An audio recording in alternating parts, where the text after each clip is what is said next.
Muy buenos días. Mientras leía las Escrituras en el libro de Josué, capítulo 6, les invito a que puedan tener sus Biblias abiertas. No vamos a leer todo el capítulo 6, pero recordaba que somos hijos del pasado. Somos hijos de la historia.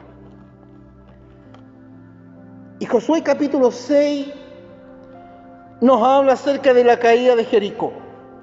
Una historia que hemos aprendido a lo largo de los años de la vida de iglesia.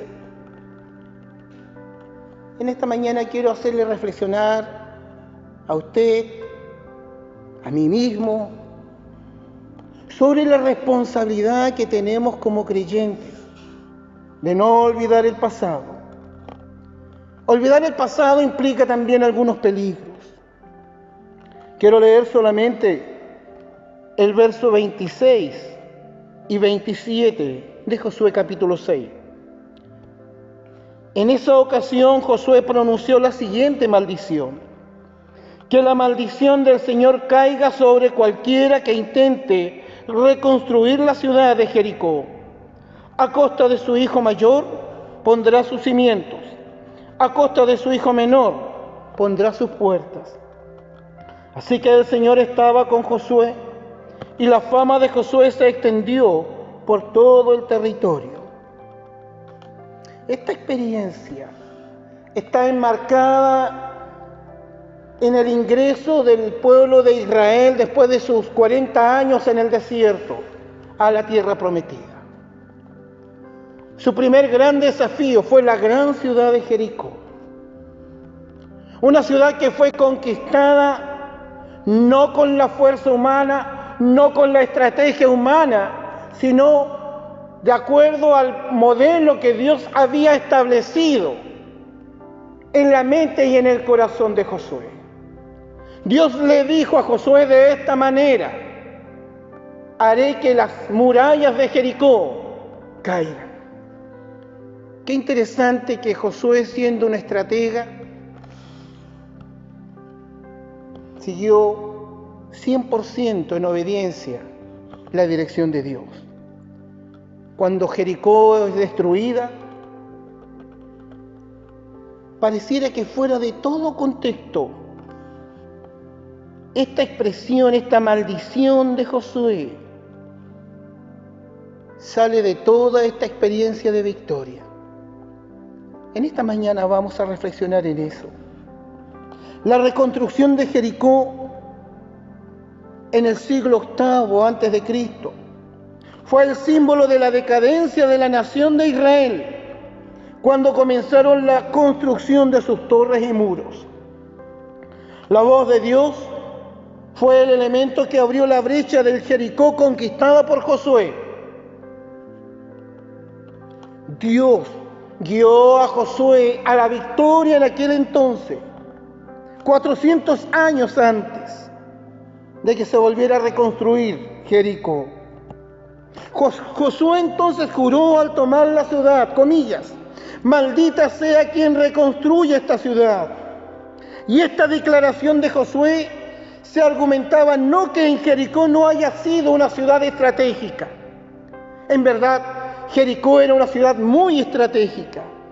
Lo que Josué estaba declarando en la memoria de Israel era poderles recordar el día en que la fe en Dios había derribado esas murallas inexpugnables.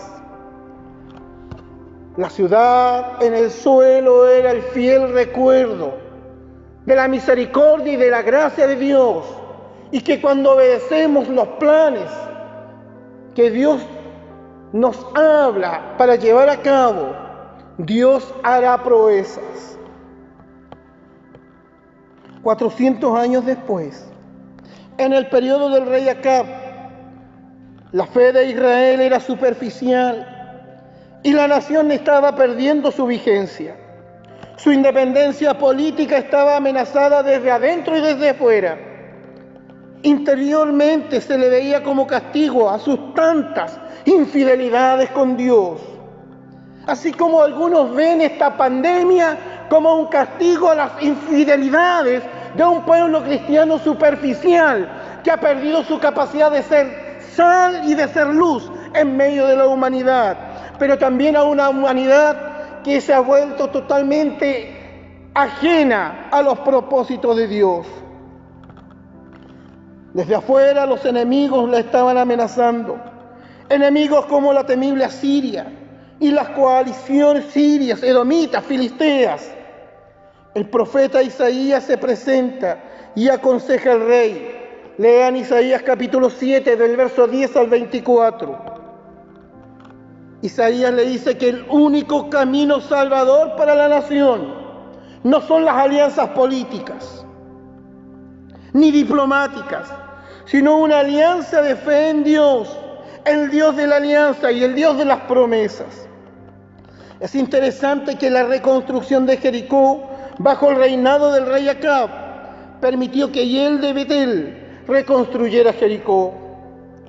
Esta reconstrucción representa simplemente no recordar las orientaciones de parte de Dios en cuanto a no olvidar el pasado.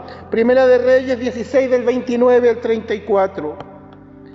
Dice la Escritura que esta reconstrucción costó la vida del hijo mayor de Hiel. El temerario constructor no hizo caso a la profecía de Josué, y el hijo menor de Hiel, en la inauguración de la nueva ciudad de Jericó, murió tal como lo profetizó 400 años antes Josué.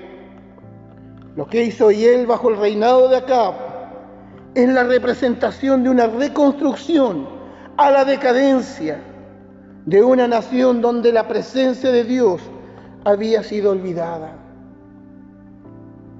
Algunos han planteado que esta plaga de coronavirus probablemente es un llamado de atención de parte de Dios a la decadencia de las naciones donde la presencia de Dios ha sido olvidada. Amados, ¿qué consecuencias hay con olvidar el pasado de lo que Dios ha hecho con una persona, iglesia o nación? La pasión del pasado, las bendiciones del pasado, el fruto del trabajo de ayer pueden ser olvidadas. La fe sólida en los primeros días con el Señor tiende a olvidarse rápidamente. Qué triste cuando llegamos a sufrir de amnesia de las grandes proezas de Dios. Qué triste cuando nuestros corazones se encallecen y llegan a ser insensibles al mover del Espíritu Santo. Hay iglesias y comunidades de fe que viven de las glorias del pasado, pero que en el día de hoy son estériles, han escapado a la responsabilidad evangelística y social de su entorno. Pablo, escribiendo a los Corintios, les dice: es ahora el tiempo de la buena noticia, ahora es el tiempo de dar a conocer las grandes virtudes del Cristo de la gloria. Cada generación debe estar despierta para escuchar la voz del Espíritu, ser sensibles al mover de su gracia en la generación que les toca vivir. Amados, debemos seguir siendo sal y luz, y que las propuestas seductoras del mundo no neutralicen la voz de Dios en medio de los tiempos en los cuales nosotros vivimos. ¿Cuáles son las vivencias de fe en el pasado que nos proyectan a enfrentar en el día de hoy y cambiar el mañana de una jornada gris y negra a una jornada de mañana gloriosa? ¿Está en nuestra mente y corazón la experiencia del llamado de la voz de Dios en nuestra vida? Cuando la voz de victoria del Señor estaba cercana a nosotros. Quizás la voz ya no suena como la oímos años atrás.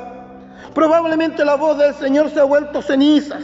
Intereses mezquinos han ocupado su lugar. Amados, si una iglesia no mantiene viva su fe, los viejos muros de la derrota volverán a levantarse y el trabajo realizado se perderá. El testimonio cristiano y la formación de las nuevas generaciones no se pueden perder. El trabajo de los viejos pioneros de los cuales hoy hemos recibido su legado no se puede olvidar. Amados, no podemos olvidar los hombres y mujeres que invirtieron su vida trabajando en el reino, de los cuales muchos de nosotros somos hijos de esa promesa y de esas palabras de fe de ellos. El trabajo de estos pioneros debe ser nuestro legado de fe. El primer amor, la fidelidad, la consagración al servicio, la vocación evangelizadora es importante. Pero, ¿estas cosas acaso están vigentes en nuestras vidas? La fidelidad a la palabra en muchos de los líderes antiguos en el día de hoy son viejos muros perdidos en esta generación que estamos viviendo. Gracias al Señor que hay en Él esperanza. Las batallas perdidas todavía se pueden ganar. Tomás llegó a sus convicciones más profundas a partir de sus dudas. María Magdalena, la prostituta y endemoniada, se convirtió en una apasionada sierva del Señor. Pablo, el perseguidor de la iglesia, se convirtió en un gigante de la fe. La corona de fe que levantaron estas grandes cadenas en la vida de estos líderes y en otros más estaban construidas con los eslabones de la derrota y de la vergüenza de sus pasados. Si vamos a levantarnos de nuestra fe gris a una gloriosa vida en Cristo, en primer lugar necesitamos una fe cristocéntrica. La centralidad de Cristo es la base de nuestra fe. Cristo es el Señor de la iglesia, no el pastor, ni los líderes, ni los diáconos. Cristo es Señor de la iglesia. En segundo lugar necesitamos una eclesiología centrífuga que vaya para afuera, porque cuando nos miramos hacia adentro muchas veces la imagen se distorsiona. Vivimos para servir mirando al mundo. El mundo es el campo. Cuando la iglesia se repliega hacia adentro mirando a su ombligo y no mira cómo cambia el mundo, pierde su esencia de darle el sabor a este mundo. Cuando solo nos miramos hacia adentro, terminamos entreteniéndonos y a jugar a ser iglesia. Dios nos está llamando para ser su agencia misionera en el mundo. Él nos dio vida para edificar el cuerpo de Cristo. Por lo tanto, necesitamos salir para levantar la cosecha que ya está lista. Jesús le dice a sus discípulos, miren, los campos están listos para la cosecha. En tercer lugar, necesitamos de una experiencia de vida en el Espíritu. Necesitamos involucrarnos en una acción de servicio redentor en medio de la comunidad donde vivimos. La obra del Señor se lleva a cabo desde el accionar del Espíritu Santo. Solo Él nos puede dar los recursos para ministrar al mundo y sus necesidades. Solo Él nos puede dar la orientación necesaria para cumplir la vocación a la cual hemos sido llamados por parte de Jesús, a alcanzar a todos para la gloria de Él. Y en cuarto lugar, necesitamos de una experiencia de oración viva y sincera. Los cánticos y oraciones deben evidenciar que nuestro Dios está cercano a nosotros y que no es un Dios lejano. Debemos ser un signo de la presencia redentora de Dios en el mundo, que se manifiesta en nuestros tiempos de adoración. Debemos ser como el arca del pacto en el Antiguo Testamento. Debemos ser testigos fieles de cómo Dios está actuando en medio de la naturaleza donde nosotros vivimos. Nuestra adoración debe ser llena del fuego del Espíritu Santo. Nuestros ojos deben estar más puestos en el Señor que en el pentagrama y la perfección del sonido de los instrumentos. Amados, si vamos a ganar las victorias de la vida, debemos volvernos a tener nuestras experiencias personales de fe con el Señor. Cuando perdemos la vivencia de fe, perdemos nuestra productividad y el impactar al mundo. Les invito en esta mañana a recibir con regocijo la llenura del Espíritu Santo para que mañana podamos gozar las recompensas de un trabajo bien realizado, que volvamos a ser hombres y mujeres llenos de la presencia del Espíritu Santo y que eso se pueda ver en cada actividad y en cada cosa que nosotros hacemos, aún en el día más común y más sencillo que nos toque vivir. Dios nos bendiga.